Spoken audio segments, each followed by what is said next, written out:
Hello everyone, welcome back to my YouTube channel journey of study. तो बच्चों, आज हम पढ़ेंगे NCERT math class 9th chapter 1 number systems. बच्चों, एक्सरसाइज 1.1 आज हम कंप्लीट फिनिश करेंगे इस वीडियो में।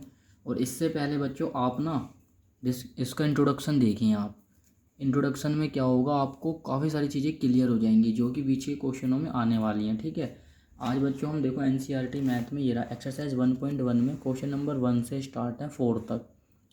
ये पूरी आज हम फिनिश करेंगे। पर इससे पहले मैं आपको यही बोलूँगा, अगर आपने इंट्रोडक्शन वीडियो नहीं देखी है तो उसको एक बार देख लीजिए। ये सभी क्वेश्चन ना मैंने इंट्रोडक्शन में भी आपको हिंट देकर समझाए हुए हैं। ठीक है, तो चलिए आइए स्टार्ट करते हैं। अब हम हमारा पहला क्वेश्चन क्या है देखेंगे। इस जीरो आर रेशनल नंबर, क्या जीरो एक रेशनल नंबर है? Can you right it in the form P upon Q, क्या हम इसको पी अपॉन क्यू फॉर्म में लिख सकते हैं? Where p and q are integer and q does not zero, कह रहे हैं कि पी और क्यू दोनों इंटीजर हैं बट क्यू आपका जीरो नहीं है। ठीक है, क्यू जीरो नहीं होना चाहिए, ये हमसे पूछा गया है। इस जीरो आर रेशनल नंबर, क्या जीरो रेशनल नंबर है, ये हमको बताना है। तो बच्चों देखो ध्यान से, अब मैं आपको दिखाता हूँ अपने इसी रजिस्टर में। इसे मैंने इंट्रोडक्शन वीडियो कराई थी आपको, यहाँ देखेंगे आप ध्यान से। ये रहा देखो, ये है रैशनल नंबर्स। यहाँ पे क्या लिखा है बच्चों, पी अपॉन क्यू, यानी जो फ्रैक्शन की फॉर्म में होता है, जैसे 1/2, 2/3, इसे हम क्या बोलते हैं? इसे हम बोलते हैं बच्चों रैशनल नंबर। लेकिन यहाँ पे कंडीशन है कि क्यू ना आपका जीरो नहीं होना चाहिए।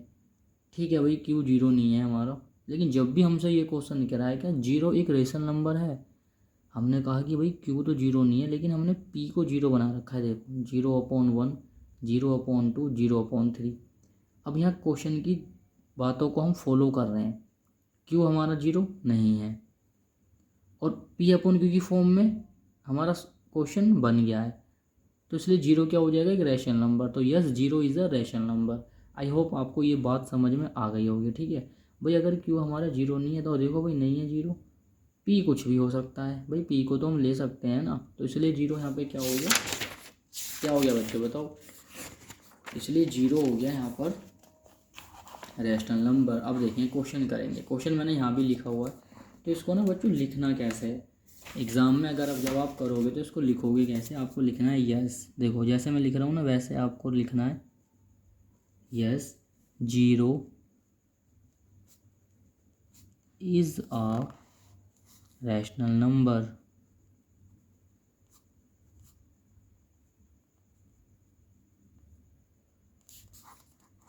एज इट कैन बी, क्योंकि बच्चों हम इसको रिप्रेजेंट कर सकते हैं। It can be, it can be represented as 0/1 और 0/2 और 0/3, और इसको हमने कर दिया डैट डैश। ये आपका क्वेश्चन नंबर 1 हो जाता है कंप्लीट। फिर से रिपीट करता हूँ, is zero are rational number? Yes. क्या आप इसे पी अपनी फॉर्म में लिख सकते हो? यस लिख सकते हैं, क्योंकि ये रिप्रेजेंट कर सकते हैं हम इसको इस तरीके से, और यही हमारी पी अपॉन क्यू की फॉर्म होती है। आई होप आपको समझ में आ गया होगा। अब देखेंगे ध्यान से क्वेश्चन नंबर 2 देखेंगे। मैं आपको थोड़ा बुक में भी दिखा देता हूँ। क्वेश्चन नंबर 2 देखेंगे, find 6 rational numbers between 3 and 4। 3 और 4 के बीच में आपको 6 रैशनल नंबर्स बताने हैं। तो इस टाइप क्वेश्चन को कैसे करेंगे ध्यान से देखना आप। देखो बच्चों, हमें कितने रैशनल नंबर बताने हैं? 6 रैशनल नंबर बताने हैं। तो आप ना यहाँ पे लिखो 3 और उसके नीचे ना 1 ऐड करो, और फिर यहाँ पे लिखो नीचे 4, उसके नीचे भी क्या ऐड करेंगे? 1, क्योंकि 1 अगर डिनोमिनेटर में आता है तो कोई फ़र्क नहीं पड़ता है हमारे डिजिट पर। ठीक है, अब देखो 6 रैशनल नंबर पूछे हैं, तो वो जो जितना रैशनल नंबर पूछता है ना उससे एक ज़्यादा से हम क्या कर देते हैं? मल्टीप्लाई कर देते हैं। 6 पूछे हैं तो हम बच्चों इसमें 7 से मल्टीप्लाई करेंगे। ये इस क्वेश्चन को करने का रूल है। 7 से हम ऊपर भी इंटू करेंगे, 7 से हम नीचे भी इंटू करेंगे। तो 3 7 या 21, 7 1 या 7। ऐसे यहाँ देखो 4 7 या 28, 7 1 या 7। अब हम क्या करते हैं, मल्टीप्लाई करने के बाद अपनी कंडीशन को लिखते हैं यहाँ पे 21/7। थोड़ा सा गैप देके मैंने यहाँ लिखा 28/7। अब इनके बीच में क्या क्या आएगा देखो, 22/7, 23/7, 24/7, 25/7, 26/7 एंड 27/7। हमें देखो कितने बताने थे बच्चों, हमें 6 बताने थे। ठीक है, देखो हमें 6 रैशनल नंबर बताने थे, तो मैं यहाँ पे काउंट करता हूँ। 21 और 28 के बीच में क्या 6 आ रहे हैं? 1 2 3 4 5 6, हाँ जी 6 आ रहे हैं। तो ये इस क्वेश्चन को करने का तरीका था। तो बच्चों लास्ट में बस आपको इस तरीके से लिख देना है, लास्ट की जो लाइन है वो लिख लो बस। कैसे करना है आपको फेयर कॉपी में, एग्ज़ाम में कैसे करना है, आपको लिखना है देयरफॉर रेशनल नंबर्स, ये लास्ट लाइन है, therefore rational numbers between 3 and 4 are, वो क्या क्या हो जाएंगी? 22/7, 23/7, 24/7, 25/7, 26/7 एंड 27/7। तो ये वो 6 नंबर है। आई होप आपको समझ में आ गया होगा। तो बच्चों यहाँ पे देखो 6 पूछे तो हमने किससे इंटू करी? 7 से। 5 पूछता 6 से करते, 3 पूछता तो 4 से करते, जितने भी यहाँ पूछेगा उससे एक ज़्यादा से करते हैं। अब हम चलते हैं बच्चों अपने क्वेश्चन नंबर 3 की तरफ।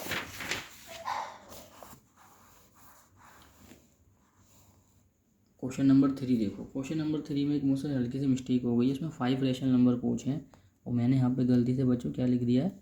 6 लिख दिया है। तो पहले मैं इसको यहाँ पे 5 कर देता हूँ, ये लो। अब यहाँ देखो, find 5 rational numbers between 3/5 and 4/5।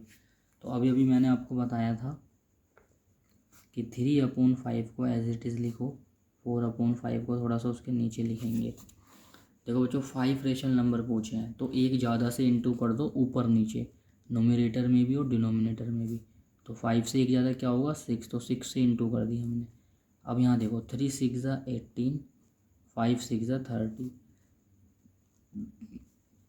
4 6 24, 5 6 30। अब जो ये अपनी कंडीशन बन के आई है ना, इस कंडीशन को यहाँ पे लिखो 18/30, 24/30। अब इनके बीच के नंबर लिखने हैं बच्चों।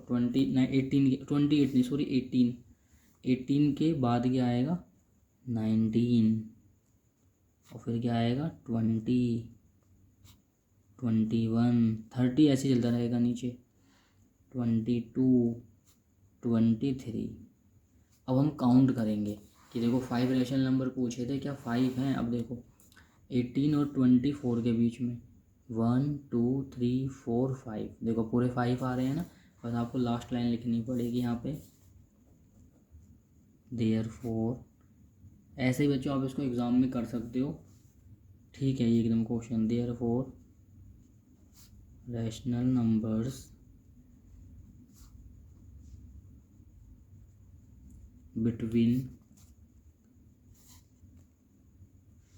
3/5 एंड 4/5 आर।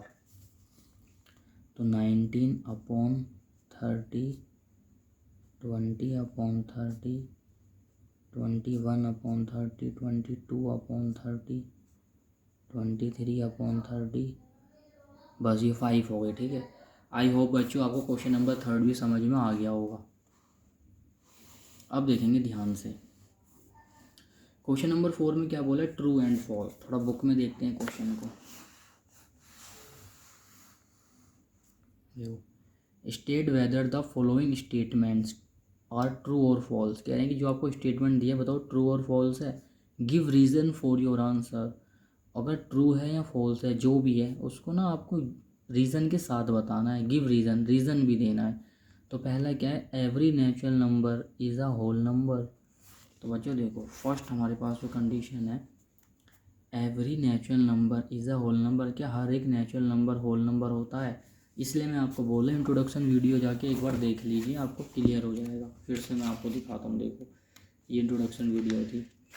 क्वेश्चन ने कहा है हमसे क्या? Every natural number. देखो ये यहाँ देखना अब, ये नेचुरल नंबर जो 1 से स्टार्ट होते हैं, 1 2 3 4 5। ये होल नंबर जो 0 से स्टार्ट होते हैं। क्वेश्चन ने क्या कि every natural number whole number होता है।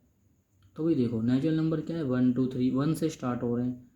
जो कि होल नंबर के अंदर भी आते हैं। देखो आ रहे हैं ना 1 2 3 4, तो हम कह सकते हैं yes natural number, every natural number is a whole number. हर एक नेचुरल नंबर होल नंबर होता है, क्योंकि जो नेचुरल नंबर है ना वो होल नंबर के अंदर आ रहे हैं, इसलिए कंडीशन क्या हो गई बच्चों, ट्रू। और उसका रीज़न भी आपको लिख के दिखाना पड़ेगा, ठीक है। तो देखो रीज़न कैसे लिखेंगे, जैसे मैं आपको बता रहा हूँ ऐसे करना। फर्स्ट वाले का सॉल्यूशन, पहले तो हमारे क्वेश्चन की कंडीशन हो गई ट्रू। अब देखो, अब यहाँ आपको लिखना पड़ेगा the collection of whole numbers contains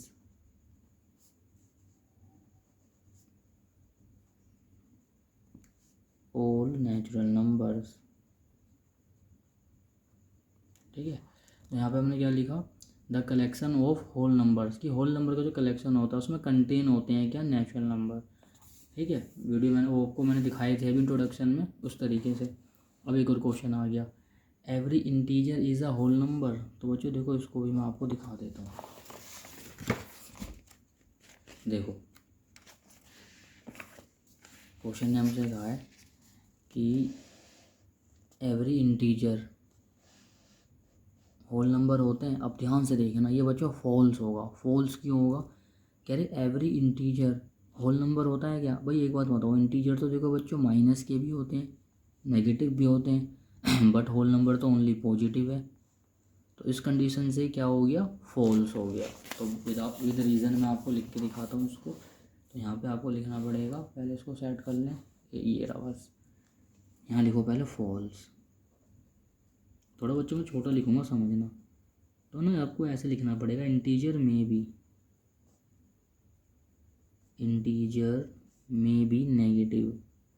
भाई इंटीजर नेगेटिव तो होते हैं, हो सकते हैं, होते भी हैं, but whole number are positive. Whole number only क्या होते हैं, पॉजिटिव होते हैं। फॉर एग्जाम्पल देखेंगे, -3 इज़ एन इंटीजर। भाई -3 क्या है बच्चों, इंटीजर है but not a whole number. तो यहाँ पे स्पेस नहीं है, मैं थोड़ा एडजस्ट करता हूँ इसको, but not a whole number. आप समझ जाना बच्चों जो मैंने बोला है, ठीक है। आई होप आपको समझ में आ गया होगा। एक और क्वेश्चन देखते हैं, अब लास्ट है ये, every rational number is a whole number. क्या हर एक रेशनल नंबर होल नंबर होता है। तो आ जाओ बच्चों, इसको भी मैं आपको सब इंट्रोडक्शन में दिखाऊंगा, इसलिए बोलने पर इंट्रोडक्शन वीडियो देख लोगे और खुद ही आप इस एक्सरसाइज को कर दोगे। देखो ये थोड़ा सा इसको नीचे ऐसे लेके आओ, देखो यहाँ देखना, ये क्या है, रैशनल नंबर। भाई रैशनल नंबर ना फ्रैक्शन फॉर्म में होते हैं, P/Q की फॉर्म में होते हैं, लेकिन होल नंबर तो ऐसा कुछ भी नहीं है। होल नंबर तो फ्रैक्शन की फॉर्म में नहीं है, इसलिए प्यारे बच्चों ये वाली कंडीशन भी हमारी क्या हो गई, फॉल्स हो गई। आई होप आपको समझ में आ गया होगा कि कंडीशन फॉल्स क्यों हुई है। तो उसको ना बच्चों बोला है कि गिव रीज़न, तो रीज़न भी देना पड़ेगा। रेशनल नंबर्स में बी फ्रैक्शनल,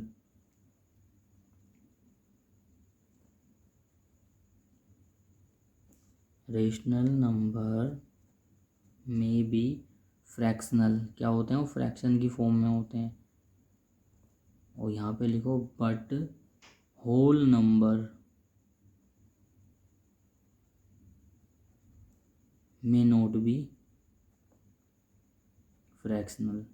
ठीक है बच्चों, तो इस तरह से हमारी पूरी एक्सरसाइज फिनिश हो जाती है, एक्सरसाइज 1.1। आई होप इसके सभी क्वेश्चन आपको समझ में आए होंगे।